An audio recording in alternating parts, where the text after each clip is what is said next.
ಭಾರತದ ಸಂವಿಧಾನ ಪೀಠಿಕೆ ಭಾರತದ ಜನತೆಯಾದ ನಾವು ಭಾರತವನ್ನು ಸಾರ್ವಭೌಮ ಸಮಾಜವಾದಿ ಧರ್ಮನಿರಪೇಕ್ಷ ಪ್ರಜಾಸತ್ತಾತ್ಮಕ ಗಣರಾಜ್ಯವನ್ನಾಗಿ ರೂಪಿಸುವುದಕ್ಕಾಗಿ ಭಾರತದ ಎಲ್ಲ ಪ್ರಜೆಗಳಿಗೆ ಸಾಮಾಜಿಕ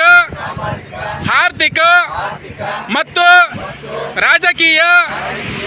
ನ್ಯಾಯವನ್ನು ವಿಚಾರ ಅಭಿವ್ಯಕ್ತಿ ನಂಬಿಕೆ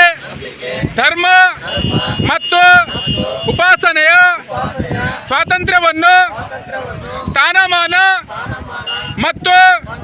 ಅವಕಾಶಗಳ ಸಮಾನತೆಯನ್ನು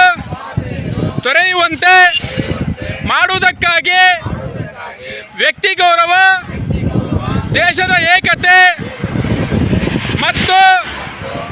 ಸಮಗ್ರತೆಗಾಗಿ ಎಲ್ಲರಲ್ಲಿ ಭ್ರಾತೃತ್ವ ಭಾವನೆಯನ್ನು ಮೂಡಿಸುವುದಕ್ಕೆ ದೃಢ ಸಂಕಲ್ಪ ಮಾಡಿ ನಮ್ಮ ಸಂವಿಧಾನ ಸಭೆಯಲ್ಲಿ 1949ನೇ ಇಸವಿಯ ನವೆಂಬರ್ ತಿಂಗಳ 26ನೇ ದಿನದಂದು ಈ ಸಂವಿಧಾನವನ್ನು ನಮಗೆ ನಾವೇ ಅರ್ಪಿಸಿಕೊಂಡು ಅಂಗೀಕರಿಸಿ ಶಾಸನಬದ್ಧವಾಗಿ ವಿಧಿಸಿಕೊಂಡಿದ್ದೇವೆ. ಜೈ ಸಂವಿಧಾನ್.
Hindu